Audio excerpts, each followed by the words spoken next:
जिनकी मस्ती जिंदा है, और जिनकी मस्ती जिंदा है उनकी हस्ती जिंदा है, और जिनकी ना हस्ती जिंदा है ना मस्ती जिंदा है, समझ लो कि वो जबरदस्ती जिंदा है। और इन पंक्तियों के साथ में मैं आवाज दूंगा कि एक बार मैं मुरसानी जी के घर पे गया, मेरी मिसेज ने 4 पंक्तियां चौके का मुआयना के बर्तन बड़े साफ सुथरे थे। अच्छा। एक माहौल बनाना चाहता हूं तालियों के लिए, आपके हास्य के लिए, कि मैं मिसेज के साथ गया, 4 पंक्तियां मेरी मिसेज की, उस पर आपको तालियां नहीं बजानी क्योंकि उसमें कोई इतना हास्य नहीं है, लेकिन अगर भाभी जी ने अगर क्लासिकल जवाब दिया हो तो आपके तालियों के लिए हाथ खोले, जितने यहाँ पर बैठे हो एक एक श्रोता सुनिएगा। चौके का मुआयना का बर्तन बड़े साफ सुथरे थे कि चांदी सी चमकती है कुकर कढ़ाई देखो, ये मेरी धर्मपत्नी की पंक्तियां है। ये एक प्रश्न है कि चांदी सी चमकती है कुकर कढ़ाई देखो, कि चांदी सी चमकती है कुकर कढ़ाई देखो, आप मुझे भाभी यह राज बतलाइए, बदला है बार बार मैंने काम वालियों को कौन सी है जरा मुझे मिलवाइए। इसमें तालियां गलत बजाई, तालियां अब आपकी आएंगे कि चांदी सी चमकती है कुकर कढ़ाई देखो, आप मुझे भाभी यह राज बतलाइए, बदला है बार बार मैंने काम वालियों को कौन सी है जरा मुझे मिलवाइए। तो मंद मंद हंसकर भाभी ने जवाब दिया, आपके हाथ खोले तालियों के लिए, कि मंद मंद हंसकर भाभी ने जवाब दिया, कि मंद मंद हंसकर भाभी ने जवाब दिया, चिंता वाली बात नहीं मत घबराइए, काम वाली बाइयों का कुछ भी भरोसा नहीं, एक बार पतिदेव को भी आजमाइए। क्या बात है। और आइए, रोने को तो तमाम किस्से हैं दोस्तों उम्र भर, आओ मैं तुम्हें कुछ पलों के लिए हंसना सिखा दूं। ऐसे हास्य सम्राट जिन्होंने पूरे लाफ्टर चैनल पर, और कोई टीवी चैनल ऐसा नहीं जिसमें हमारे सबरस भाई मुरसानी के काव्य पाठ न हुआ हो, ऐसे सबरस मुरसानी जी को मैं आवाज देता हूं। लेकिन इस तरह से आप लोग अगर खामोश यहाँ बैठे होंगे तो अच्छा नहीं लगेगा। तालियों के आप लोगों के हाथ खुले सबरस मुरसानी जी।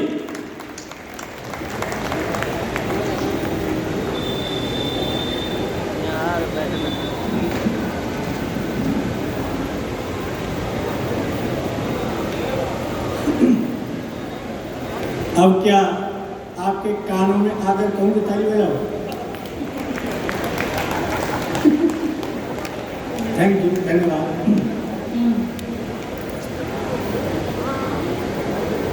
मुझे बहुत अच्छा लग रहा है। श्रोता भले ही कम है, लेकिन मुझे ऐसा लग रहा है जैसे पूरा हिंदुस्तान मेरे सामने कटा हुआ। ये पूरा हिंदुस्तान, ये हिंदुस्तान का नक्शा, ये हिंदुस्तान की जनसंख्या, और पीछे खड़े हुए कुछ 2-4 लोग कारगिल की पहाड़ियां जैसे, और ये लंका, ये रावण संचालन कर रहा है। सीता जी हंस रही है, कुंभकर्ण मेरी तरफ देख रहा है, मैं विभीषण फंस गया इनके बीच में आकर। बहुत अच्छा लग रहा है। मैं देखिए, कविता, गीत, चुटकुले, कॉमेडी सब करता हूँ। मैं 3 तरह के गीत गाता हूँ, सुर के, असुर के, ससुर के। एक गीत सुनाना चाहता हूँ, देखिए आप। मेरा स्वर बहुत अच्छा है भाई साहब। जब मैंने पहली बार गीत गाया था तो मेरे स्वर को सुन के 18 गधे आत्महत्या करके वही मर गए। सच में मैं इतना अच्छा गाता हूँ, सच में। देखिए आप मेरा स्वर देखिए जी। स्वागत।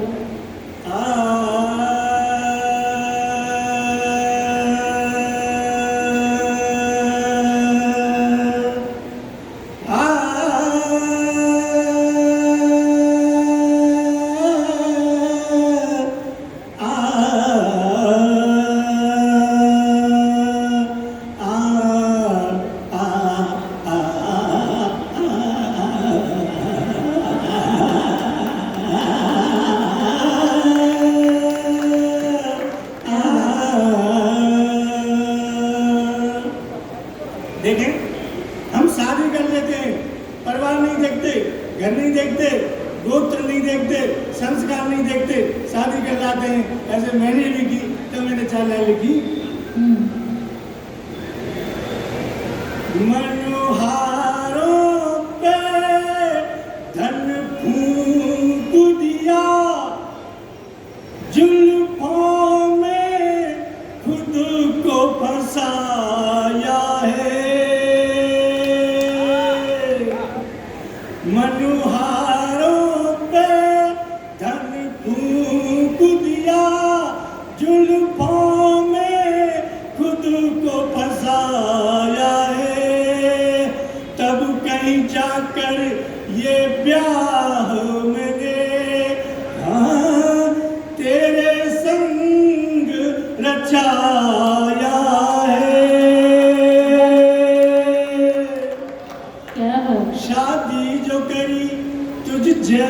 से कितना अकल का कच्चा था, शादी जो करी तुझ जैसी से कितना अकल का कच्चा था, अब समझा फेर लगा करके तुझसे तो रड़ुआ अच्छा था, अब समझा फेर लगा करके तुझसे तो रड़ुआ अच्छा था। ओ पत्नी मेरी क्यों जुल्म करे, तेरा खसम तो घिसता रहता है। ओ पत्नी मेरी क्यों जुल्म करे, तेरा खसम तो घिसता रहता है। तेरे बेलन की इस चक्की में ये हरदम पिसता रहता है। तेरे बेलन की इस चक्की में ये हरदम पिसता रहता है।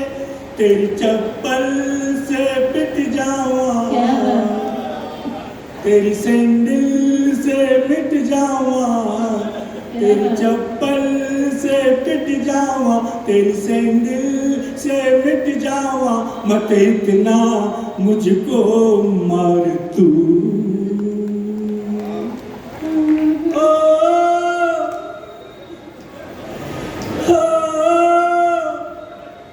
देखो मैं ताली बजाने के लिए किसी से नहीं कहता हूँ, सच में, क्योंकि मैं दिल्ली में कहा था कि ऊपर दोनों हाथ ऊपर उठा के ताली बजाओ। लोगों ने ताली बजाई और 10-15 की यहाँ से उधड़ गई।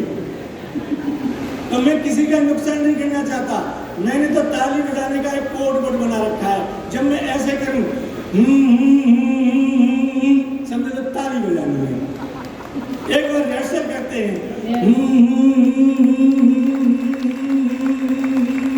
Thank you.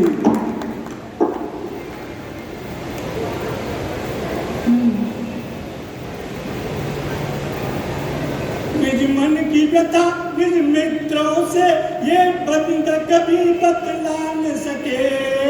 निज मित्रों से निज मन की व्यथा ये बंद कभी बतला न सके। मुझे ऐसी रोटी खिलाती है जिसे कुत्ता तक भी खा न सके।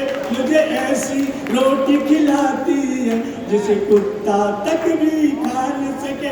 मेरे संग कुंडली जिसने बनाई उस पंडित को नहीं छोड़ूंगा। मेरे संग कुंडली जिसने बनाई उस पंडित को नहीं छोड़ूंगा। डंडे से टांगे तोड़ूंगा, पत्थर से सर को फोड़ूंगा, पत्थर से सर को फोड़ूंगा। मेरा दम भी ये घुट जावा, मेरी सांसें भी टूट जावा।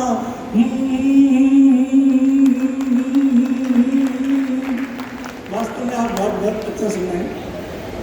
मैं बता रहा था, मैं जब अपनी क्लास में पढ़ता था इतना होशियार था, हेड मास्टर ने क्लास में से मेरा नाम काट दिया कि तू इतना होशियार कैसे हो गया है।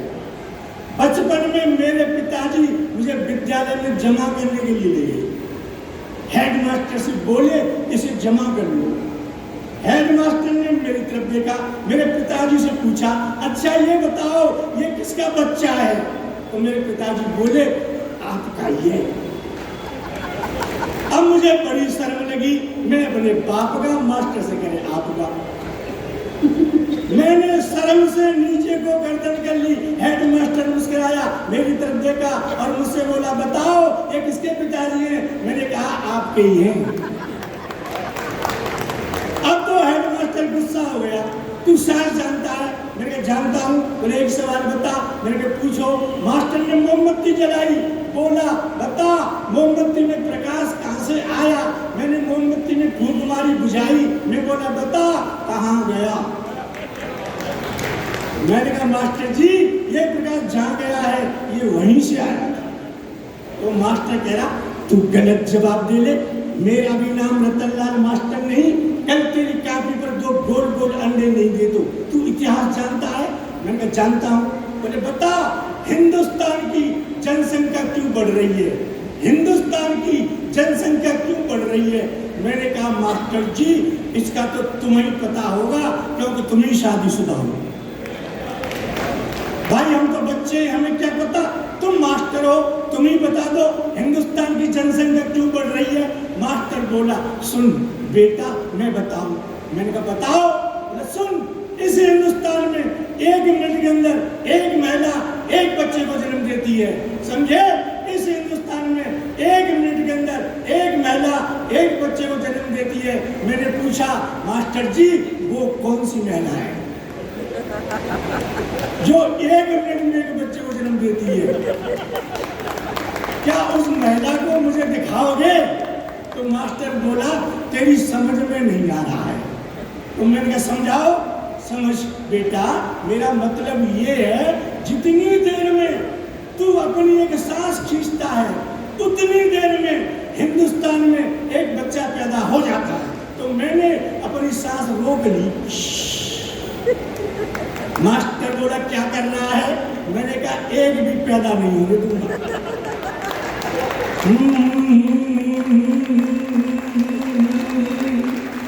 मास्टर जी एक भी पैदा नहीं होने दूंगा। तभी दूसरा विद्यार्थी आया। दूसरा विद्यार्थी कर रहा, मास्टर बोला तू क्या कर रहा है कि जल्दी जल्दी गिन मैंने कितने पैदा करके फेंक दिए। मास्टर जी मैं भारत को चीन बना रहा हूं। मास्टर बोला तू गलत जवाब दे ले, मेरा भी नाम रतनलाल मास्टर नहीं। कल तेरी कापी पर 2 गोल गोल अंडे नहीं दिए तो। अच्छा ये बता, जब हम मक्का भूनते हैं तो कढ़ाई में से मक्का के दाने क्यों उछलते हैं। मैंने कहा तू कढ़ाई में बैठ के देख, तुझे अपने पता लग जाएगा। अब मास्टर बोला तू गलत जवाब दे ले, मेरा भी नाम रतनलाल मास्टर नहीं। कल तेरी कापी पर 2 गोल गोल अंडे नहीं दिए तो। अच्छा ये बता, महिलाएं अपनी मांग में सिंदूर क्यों भरती हैं। मैंने कहा मास्टर जी महिलाएं अपनी मांग में इसलिए सिंदूर भरती हैं लोगों को पता लग जाए इस पिलौट की रजिस्ट्री हो चुकी है। चलिए बहुत सुंदर। अब मास्टर मुझसे बोला तू मुर्गा बन, तू मुर्गा बन। मुझे मुर्गा बना दिया, एक डंडा मारा और बोला बता तू कौन है। मैंने कहा मैं हूँ मुर्गा। अच्छा। कौन। मैंने कहा मुर्गा। बोले बता मैं कौन हूँ। मैंने कहा तू मुर्गी। मास्टर बोला तेरे पास क्या प्रमाण है कि मैं मुर्गी हूँ। मैंने कहा कल तू मेरी कापी पर 2 गोल गोल अंडे देगा। क्या बहुत सुंदर। तालियां जोरदार बजा दीजिए। मेरे यहाँ तो मुरसान में हाथस के पास वो शिक्षा चल रही है। छोटे बच्चों को आना फ्री, जाना फ्री, खाना फ्री, वजीफा मिलता है और किताबें फ्री। एक मास्टर आया, सब्र जी आना फ्री, जाना फ्री, खाना फ्री, सब फ्री मिलता है। फिर भी प्राइमरी के छोटे छोटे बच्चे क्लास में से बाहर घर को भाग जाते हैं बस्ता लेकर। क्यों भाग जाते हैं। मैंने कहा तू मुझसे क्यों पूछ रहा है। बोले तुम कभी हो बताओ। मैंने कहा तू अच्छी तरह नहीं पढ़ाता होगा। बोले चलो मेरे साथ देखो मैं कैसे पढ़ाता हूँ। मैं गया क्लास में, मास्टर ने चौक लिया और बोर्ड पर लिखा घर पर चलो। सब चले गए, एक भी नहीं रहा। बहुत सुंदर। मैंने कहा मास्टर तू पढ़ा ऐसे ही रहा है, घर पर चल। तो बच्चे घर नहीं जाएंगे तो कहाँ जाएंगे। बोले प्राइमरी में तो ऐसे ही पढ़ाया जाता है, बिना मात्रा के बिना डंडा के ऐसे पढ़ाया जाता है। मैंने चौक मुझे दे। मैंने चौक लिया, मैंने लिखा आम खा। एक बच्चा बोला पहले ला। अब मैं इतना बड़ा हो गया, रात को कब सम्मेलन में जगता हूँ, सुबह देर से सोता हूँ, तो मेरी पत्नी मुझे ऐसे जगाती है बिना मात्रा के बिना डंडा के, जैसे प्राइमरी का मास्टर पढ़ा रहा हो। मैं देर तक सोऊंगा, पत्नी जगाएगी। सब रस उठो अब मत सो, नल पर चल भर कर जल बर्तन धो अब मत सो।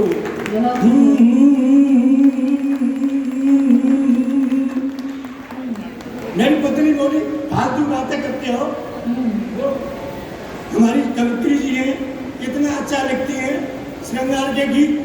तुमने जिंदगी में फालतू बातें लिखी, कभी 4 लाइन लिखी श्रृंगार की।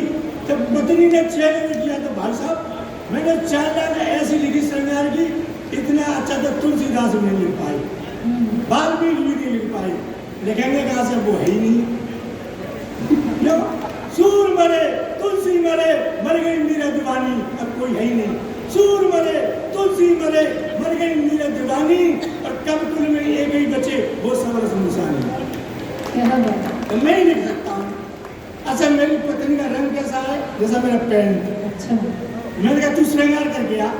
अब वो गई श्रृंगार करने, काले शरीर पर लाल साड़ी, लाल बिलाज, लाल चप्पल, लाल चूड़ियां, लाल बिंदी, लाल सिंदूर लगाकर बोली, कैसी लग रही हूँ? ओ मैंने देखा काले शरीर पर लाल ही लाल। मैंने कहा देवी तू ऐसी लग रही है जैसे कोयले की खान में आग लग गई है। क्या बात। बहुत मैंने कहा दूसरा श्रृंगार करके चल।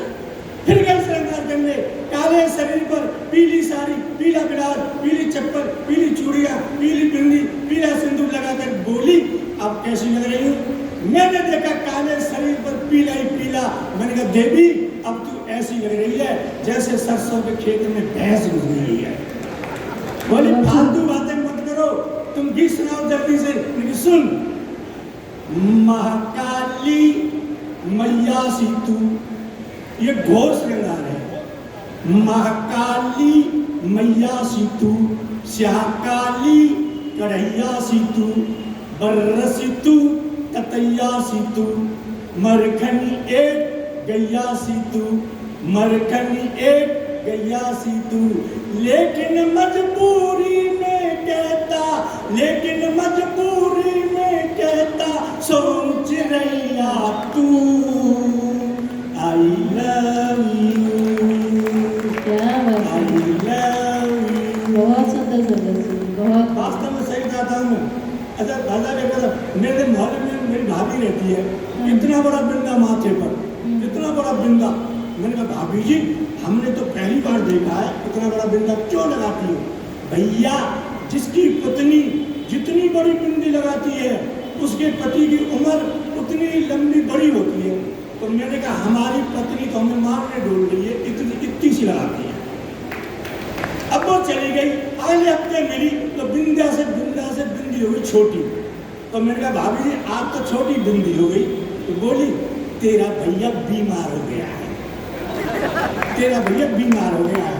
मैं घर आ गया, अगले हफ्ते फिर मिली बिंदी और छोटी। तो मैंने कहा भाभी जी क्या हुआ? अस्पताल गया तेरा भैया, अस्पताल पहुंच गया तेरा भैया। मेरी आंखों में आंसू आ गए, भैया बीमार हो गया।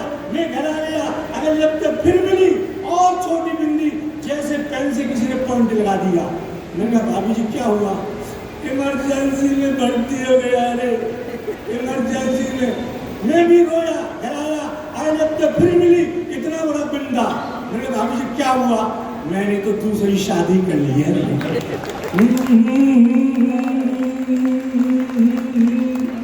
मैंने पत्नी से कहा देवी मैं गणेश बन जाऊं तो मेरे तो मजे आ जाए। पत्नी बोली कैसे? मैंने कहा देख मुझे सुबह सुबह जगाएगी, कपड़े पहनाएगी, नहलाएगी, फिर भोग लगाएगी, खाना खिलाएगी, रात को सुलाएगी। पत्नी बोली तुम गणेश बन गए तो मेरे तो और भी मजे। मैंने कहा कैसे? कि तुम्हें नहलाऊंगी, कपड़े पहनाऊंगी, भोग लगाऊंगी, खाना खिलाऊंगी, रात को सुलाऊंगी, और जब आएगा विसर्जन का दिन नदी में बहाकर दूसरे नए गणेश जी संग लेके आऊंगी। क्या बात है। और भाई एक बात बताऊं, मेरा जो साला है ना, साला वो हकला है, हकला। एक एक शब्द को 5-5 मिनट में बोलता है। जैसे ही साला कमरे में आया, मुझे देखा, मुझे देखते ही बोला कि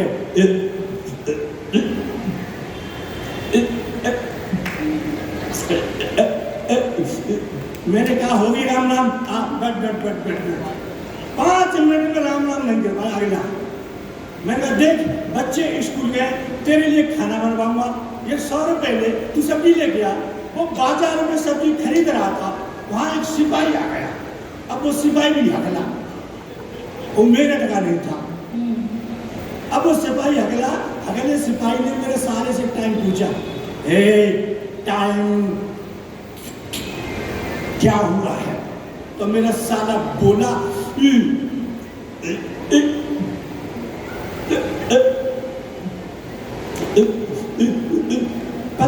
रही है?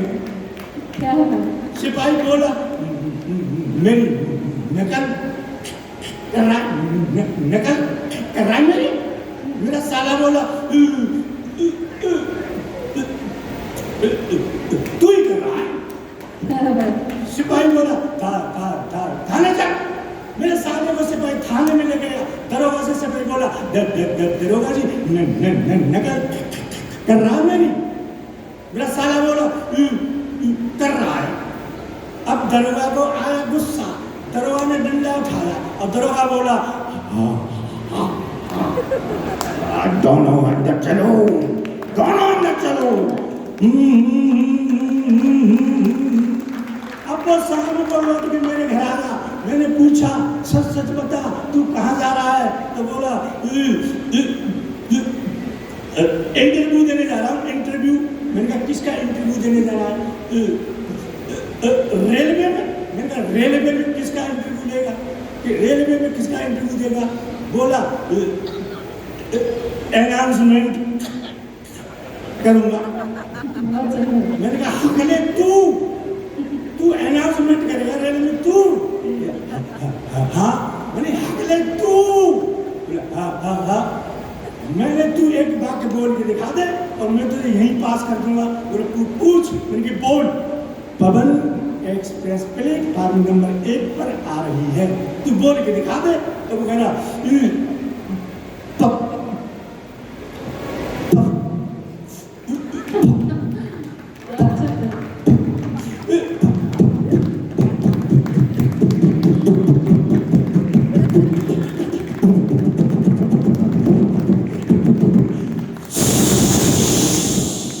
मैंने क्या हुआ? उठ गई।